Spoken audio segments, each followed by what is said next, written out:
Hello बच्चों, आज हम पढ़ेंगे हमारी हिंदी पाठमाला का पाठ 16 अधिकार का रक्षक। समाज के वे ठेकेदार जो अधिकारों के रक्षक बने बैठे हैं, किस प्रकार अपनी कुर्सी सुरक्षित रखने के लिए झूठ का मुखौटा पहने। मुखौटा जो हम चेहरे पे मास्क जो लगाते हैं उसे मुखौटा कहते हैं। दूसरों को धोखा देते हैं। इसे उजागर करना इस एकांकी का उद्देश्य है। झूठ का मुखौटा से हमने देखा है कि जब वो वोट वगैरह मांगने के लिए आते हैं तो उस समय उनका कुछ चेहरा अलग रहता है। वो बड़ी बड़ी बातें करते हैं कि हम ये काम करेंगे, आपकी भलाई का कार्य करेंगे, आपके वार्ड को, आपके मोहल्ले को अच्छे से अच्छा बनाएंगे, परंतु जैसे ही वह जीत जाते हैं उनके चेहरे का दूसरा मुखौटा हमें दिखता है। तो जिन्हें हम सब सत्ता सौंप देते हैं उनसे न्याय की आशा तो करते हैं, पर अधिकार के रक्षकों के मुखौटे चढ़े व्यक्ति का वास्तविक चेहरा हम देखते हुए भी नहीं देखते। उनकी कथनी और करनी के अंतर को समझते हुए भी नहीं समझना चाहते। क्या विडंबना है।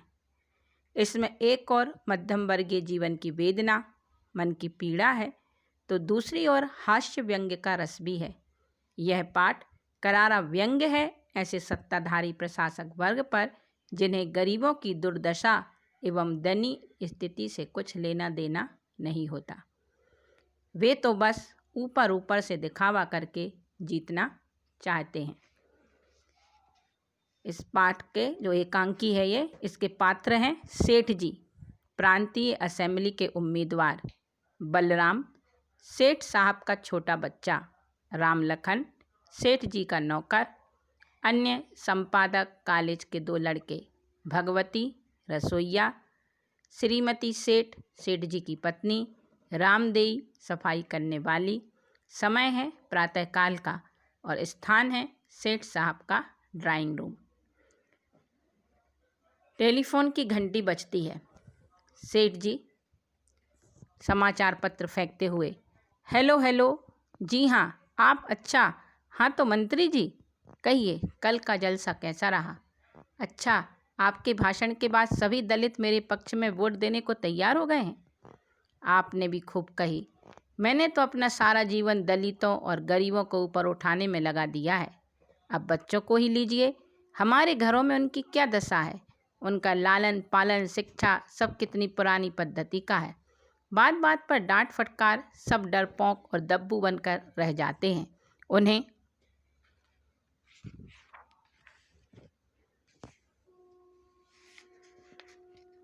बेलराम, बाबूजी हम मेले। सेठ जी जो फ़ोन कर रहे थे चौंगे से मैं हटाकर गुस्से से, भाग यहाँ से, देखता नहीं मैं टेलीफोन पर बात, जोर से रोते हुए, मेले। सेठ जी फिर, इधर जरा शोर हो रहा है, मैं अभी आपसे बात करता हूँ। चौंगा मेज पर रखते हैं बच्चे का हाथ पकड़कर, चल निकल यहाँ से। एक थप्पड़ लगाते हैं। बच्चा रोता हुआ वहीं बैठ जाता है। नौकर को आवाज़ लगाते हैं, राम लखन, ओ राम लखन। राम लखन भागता हुआ आता है, जी बाबूजी। सेठ जी एक चांटा मारते हुए, ले जा इसे, खबरदार ये फिर इधर आया, तुम्हें मना किया था ना।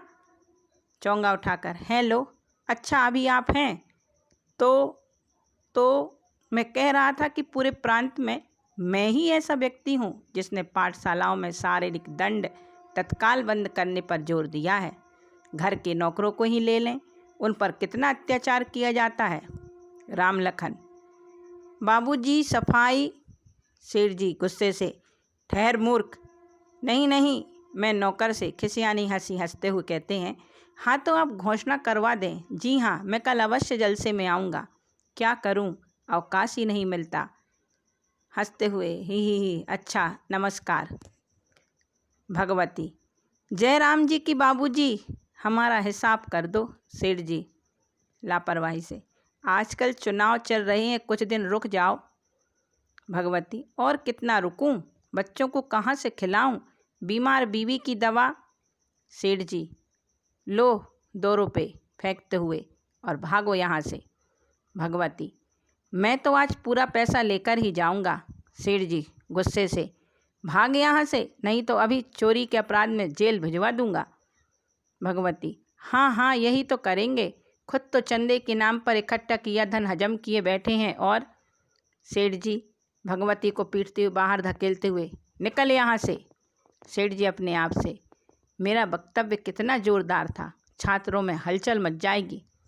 फ़ोन बजता है। हेलो हेलो, कौन साहब? मंत्री होजरी यूनियन। नमस्कार नमस्कार, सुनाइए आपके चुनाव क्षेत्र का क्या हाल है? वाह क्या बात है, मेरे अपने मुझे वोट देंगे? मैं आपका अत्यंत आभारी हूँ। मैं असेंबली में जाते ही मजदूरों की अवस्था सुधारने का प्रयास करूँगा। नहीं नहीं, काम के घंटे तय होंगे और तनख्वाह भी पूरी। दरवाज़ा खुलता है और दुबले पतले आँखों पर चश्मा लगाए संपादक जी भीतर आते हैं। सेठ जी संपादक से,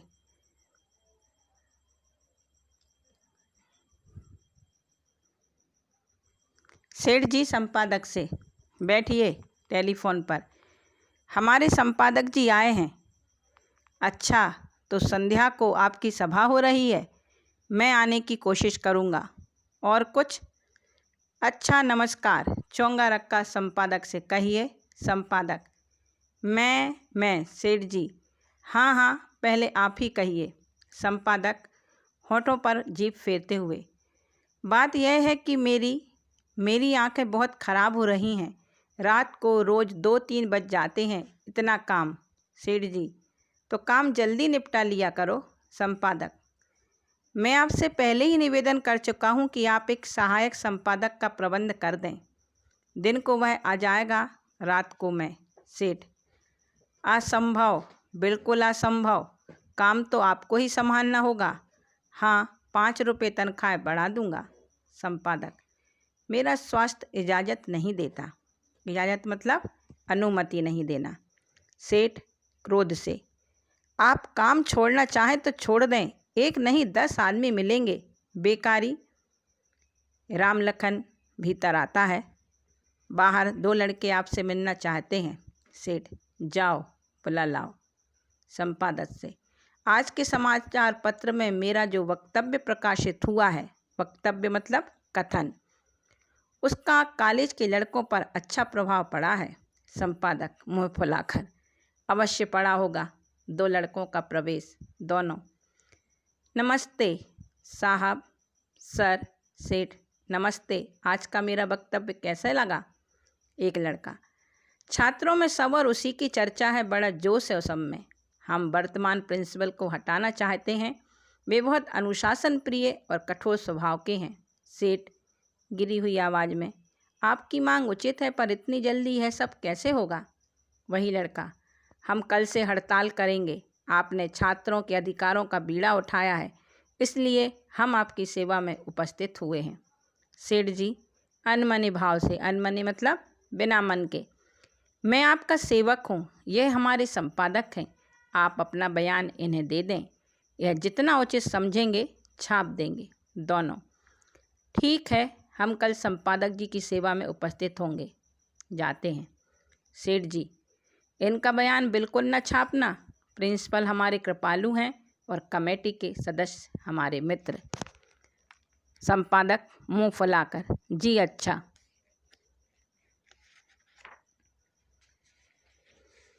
सेठ जी, आप घबराएं नहीं, चुनाव हो जाने दें, फिर कोई प्रबंध करूँगा। इस समय नया आदमी रखना ठीक नहीं। संपादक लंबी सांस लेकर जाते हुए, बहुत अच्छा। श्रीमती सेठ बलराम के साथ जोर से दरवाजे को धक्का मारते हुए आती हैं। श्रीमती सेठ, मैं कहती हूँ आप बच्चों से प्यार करना कब सीखेंगे? जब देखो पीटते रहते हो। देखो तो सही, गाल पर उंगलियों के निशान पड़ गए हैं। कभी तो, सेठ जी समाचार पत्र पर दृष्टि जमाए हुए, तुम्हें कभी बात करने का सलीका भी आएगा? जाओ, इस समय मेरे पास समय नहीं है। श्रीमती सेठ, हाँ, बात सुनने का समय नहीं, पर मानने का तो है। भूसे की कोठरी में बैठा रो रहा था। सेठ जी क्रोध से, इन्हें संभाल कर रखा करो, आज आते हैं सुबह सुबह दिमाग चाटने। श्रीमती सेठ बच्चे को एक चपत लगाती है। चपत मतलब चांटा। तुझे कितनी बार समझाया यहाँ न आया कर। दूसरों के बच्चों से प्रेम करेंगे, उनकी उन्नति के लिए भाषण झाड़ेंगे, बिल पास करवाएंगे और घर में। सेठ जी क्रोध में पागल होकर पत्नी को धकेलते हुए, निकलो, कितनी बार कहा है इस कमरे में ना आया करो। श्रीमती सेठ, आप कभी अंदर आए तो ना, सारा दिन मिलने वालों का तांता लगा रहता है। तांता मतलब भीड़ लगी रहना। आखिर हमें कुछ कहना हो तो किस समय कहें। सेठ जी, तुम पागल हो गई हो, निकलो यहाँ से। श्रीमती सेठ, ठीक है, हम इस घर में रहेंगे ही नहीं। राम लखन, टांगा ले आ, मैं अभी मायके जाऊंगी। तेजी से बच्चे को लेकर जाती हैं। दरवाज़ा जोर से बंद होता है। फ़ोन बजता है। सेठ जी कर्कश आवाज़ में, कर्कश आवाज़ गुस्से में, हेलो, ओह श्रीमती सरला देवी, आवाज़ में मधुरता लाते हुए, क्षमा कीजिए, मैं कुछ परेशान था। कहिए, कैसे याद किया। जी हाँ, तबीयत तो ठीक है। कहिए, आपके महिला समाज ने क्या पास किया है। मैं भी कुछ आशा रखूं क्या। मैं आपका अत्यंत आभारी हूँ। आप विश्वास रखें, महिलाओं के हितों की मैं पूरी रक्षा करूँगा। महिलाओं के अधिकारों के लिए लड़ूंगा। मुझसे बढ़िया रक्षक आपको वर्तमान उम्मीदवारों में और कोई ना मिलेगा। इस एकांकी के माध्यम से हमने यही देखा कि किस तरह एक ही व्यक्ति अलग अलग जगह अपना रूप, अपना आचार व्यवहार किस तरह बदलता है, किस तरह की उसकी बोली, उसकी वाणी हो जाती है और किस तरह उसकी स्वभाव में कभी मधुरता, कभी कर्कशता आती रहती है। तो यही हमारे वर्तमान समाज में जो नेता हम जिन्हें चुनते हैं अपने अधिकारों के लिए कि वो हमारी रक्षा करेंगे, वही इसी तरह का व्यवहार बाद में करते हैं।